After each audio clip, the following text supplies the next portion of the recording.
అహంకారం అనేది ఇది ఒక భయంకరమైన మానసిక వ్యాధి. ఈ వ్యాధి సోకిన వారు సుఖపడరు. ఇతరులను కూడా సుఖపడనివ్వరు.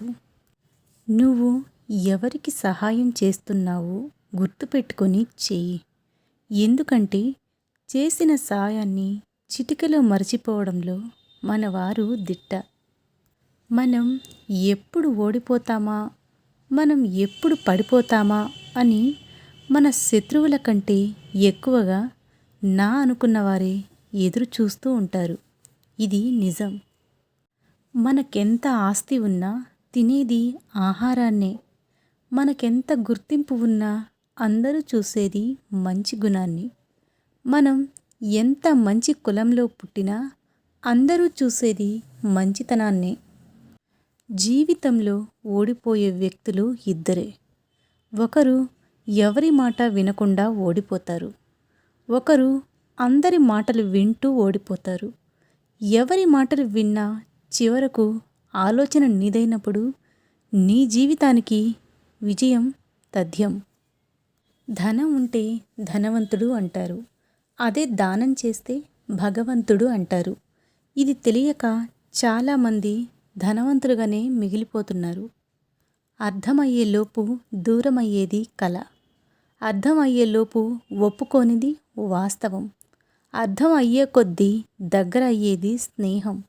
అర్థం తెలిసినా సరే కొత్త అర్థం వెతికేది ప్రేమ. అర్థం అయినట్లు కనిపిస్తుంది కానీ ఎవరికి అర్థం కానిది జీవితం ఒక్కటే. హృదయానికి దగ్గరగా ఉన్నప్పుడు జాగ్రత్తగా చూసుకోండి. మనసుకి దగ్గరగా ఉన్నప్పుడు మనస్ఫూర్తిగా అర్థం చేసుకోండి. ఎందుకంటే వదిలి వెళ్ళిన హృదయం, దూరమైన మనసు కావాలన్నప్పుడు మళ్ళీ దొరకడం చాలా కష్టం కాబట్టి. అద్దం మన ముఖంలో మరకని చూపిస్తే మరకని తుడుచుకుంటాం కానీ అద్దాన్ని పగలగొట్టం కదా. అలాగే ఎవరైనా మనలోని లోపాన్ని చూపిస్తే దాన్ని సరిదిద్దుకోవాలి కానీ వారిపై కోపం చూపకూడదు. తొడుక్కునే బట్టల్లో కలర్దేముంది, కంఫర్ట్ ముఖ్యం. చూసుకునే ముఖాల్లో కలర్దేముంది, క్యారెక్టర్ ముఖ్యం కదా.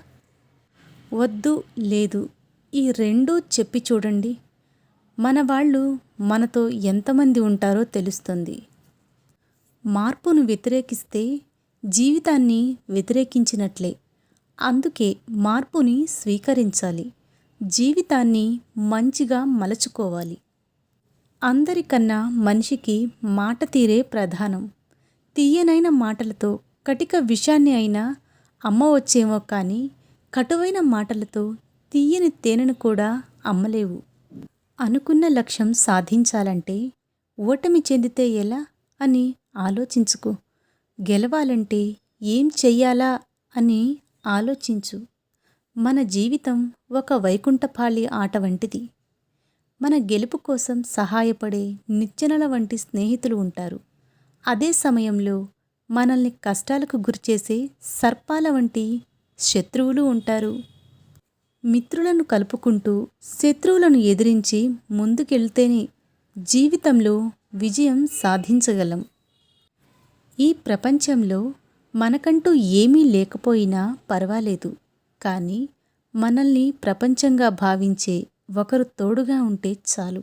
సంతోషంగా బ్రతికేయచ్చు. కొందరి మాటలు కత్తుల్లా కోస్తూ మనసుకి గాయాలు చేస్తున్నా ఓపికతో భరిస్తాం.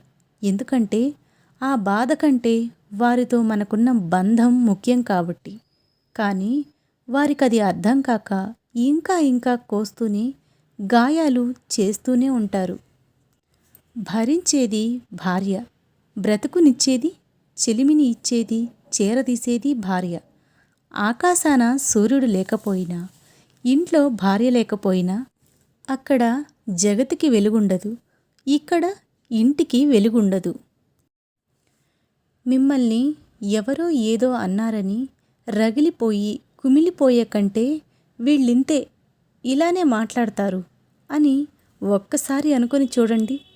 అప్పుడు మనసు ఎంత ప్రశాంతంగా ఉంటుందో, జీవితం ఎంత సాఫీగా సాగిపోతుందో మీకే అర్థమవుతుంది. ఇద్దరి మధ్య వచ్చిన ఎంతటి కోపాన్నైనా దుఃఖాన్నైనా మరిచిపోయేది ఒకరికి ఒకరు ఎదుటపడి ఎలా ఉన్నావ్ అనే పలకరింపుతోనే.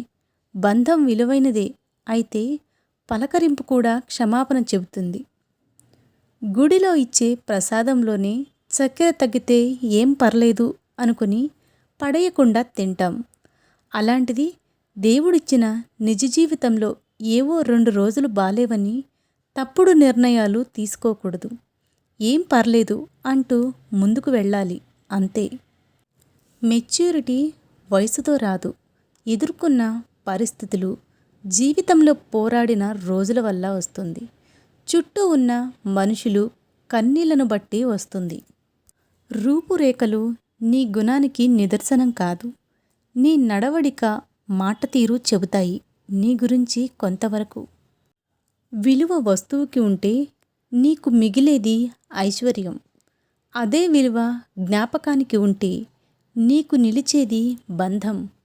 మనం ఒకరిని నమ్మి బ్రతకడం గొప్ప కాదు, మనల్ని నమ్మి నలుగురు బ్రతకడం గొప్ప. మనం ఒకరిని నమ్ముతున్నాము అంటే ఆధారపడుతున్నామని అర్థం. మనల్ని నలుగురు నమ్ముతున్నారు అంటే ఆధారం చూపెడుతున్నాము అని అర్థం. నువ్వు ఇష్టపడేవాళ్ళు నీకు విలువ ఇవ్వకుంటే నువ్వు ఎంత బాధపడతావో, నిన్ను ఇష్టపడే వాళ్లకు నువ్వు విలువ ఇవ్వకపోతే వాళ్ళు కూడా అంతే బాధపడతారు. గుర్తుంచుకో. కొంతమంది కేవలం మనల్ని కిందికి లాగి ఆనందించడం కోసమే పుడతారు. వారిలో 75% మంది మన బంధువుల ఇళ్లలోనే పుడతారు. ఈ లోకం ఎంత విచిత్రమైనదంటే పంచుకున్న కష్టాలలో కూడా 10 రకాలుగా తప్పులు తీసే రకం. సమాజంలో కొందరు మనం ఏం చేస్తున్నాం అనే దానికన్నా ఎదుటి వాళ్ళు ఏం చేస్తున్నారు అనే దానిపైనే ఎక్కువగా ఆసక్తి చూపిస్తారు. ఒంటరితనం ఈ ప్రపంచంలో ప్రతి ఒక్కరూ ఒక్కసారైనా వెళ్ళాల్సిన ప్రదేశం అది. అక్కడ మాత్రమే మనకు మనం పరిచయం అవుతాం. జీవితంలో ఏది కోల్పోయినా పర్లేదు, కానీ ఇంకొకరి కోసం మనల్ని మనం కోల్పోకూడదు. ఎందుకంటే మన ఇష్టాయిష్టాలు ఏంటనేది మనకి మాత్రమే తెలుసు. కాబట్టి ఇంకొకరి కోసం మనల్ని మనం వదిలేస్తే చివరికి నీ గమ్యం ఏంటనేది నీకే తెలియకుండా పోతుంది. ఏడవడం తప్పు కాదు, కన్నీళ్లకు విలువ ఇవ్వని మనిషి కోసం ఏడవడమే తప్పు. అర్థం చేసుకునే మనిషి మనకి తోడుగా ఉన్నప్పుడు కన్నీళ్లు కూడా ఆనంద బాష్పాలుగా మారతాయి. ఈరోజు నువ్వు ఒకరి పట్ల చూపే నిర్లక్ష్యం రేపు ఇంకొకరి నుంచి అనుభవిస్తే అర్థమవుతుంది ఎంత బాధగా ఉంటుందో. విన్నారు కదా ఈ కొటేషన్స్. ఇవి కానీ మీకు నచ్చితే నా ఛానల్ని సబ్స్క్రైబ్ చేసి నన్ను ఎంకరేజ్ చేయండి. ధన్యవాదాలు.